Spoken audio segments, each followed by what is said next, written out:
సచ్చిదానంద సద్గురు సాయినాథ్ మహారాజ్ కి జై. అధ్యాయం 33వ అధ్యాయం 118వ ఓవి. గోందలి విషయం. గోందలి ఒక రకమైన ఆరాధన. 33వ అధ్యాయం 213వ ఓవి. నవవిధ భక్తి. శ్రవణం, కీర్తన, స్మరణ, చరణసేవ, అర్చన, వందనం, దాస్యం, సఖ్యం, ఆత్మనివేదన. 35వ అధ్యాయం 81వ ఓవి. కాయాబేజీ అయ్యా వచ్చారా. 38వ అధ్యాయం 21వ ఓవి. షడ్రసాలు. మధురం, లవణం, కటువు, తిక్తం, ఆమ్లం, కషాయం.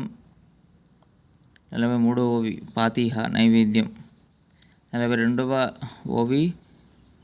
42వ అధ్యాయం 11వ ఓవి. శక సంవత్సరం 1840 క్రీశకం 1818. 43వ అధ్యాయం 90వ ఓవి. సప్తపురాలు. అయోధ్య, మధుర, హరిద్వార్, కాశీ, కంచి, అవంతిక, ద్వారక.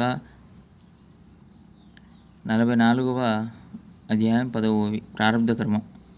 మునుపటి జన్మలో చేసిన కర్మలు ఈ జన్మలో అనుభవించడానికి కేటాయించినవి. సంచిత కర్మ. ఈ జన్మలో పోగు చేసుకున్న కర్మలు. క్రియామరణ కర్మ. ఈ జన్మలో చేసిన కర్మలు తరువాత జన్మలోని శరీరానికి ఉంచబడినవి.